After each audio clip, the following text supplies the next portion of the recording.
بسم الله الرحمن الرحيم والصلاة والسلام على سيدنا رسول الله. اللهم صل وسلم وبارك عليك يا سيدنا رسول الله صلاة تنحل بالوقت وتنفرج القلوب. من قناة خالد عبد النبي على اليوتيوب، وبشرى سارة وبشرى سعيدة جدا لكل عشاق خالد عبد النبي على اليوتيوب. النهارده بفضل الله عز وجل اليوم 26/6/2025 1 محرم 1447 هجرية. النهارده أول يوم النهارده في التاريخ الهجري. يوم ما أسعده بفضل الله عز وجل لأبناء محافظة آلية وأبناء جمهورية مصر العربية برجوع وعودة قناة خالد عبد النبي على اليوتيوب بفضل الله عز وجل.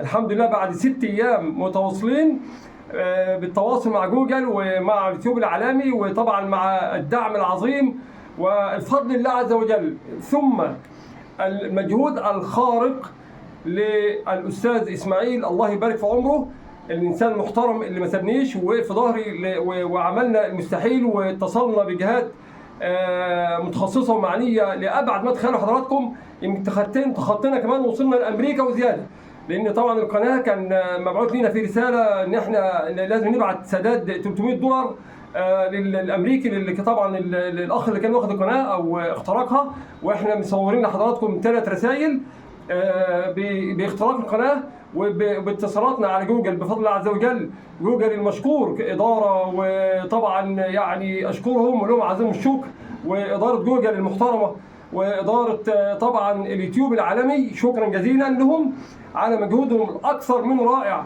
لعودة قناة خالد عبد النبي على اليوتيوب. الشكر موصول لأخويا الأستاذ الباشمهندس إسماعيل ابن الربع البر، ربنا يبارك في عمره. شكرا لحضراتكم. خبر صار ما بعده، والنهارده يوم جميل، هنيئا لكم، يعني سعاده ما بعدها سعاده، فرحه ما بعدها سعاده، وفرحه ما بعدها فرحه. اشكركم والسلام عليكم ورحمه الله وبركاته.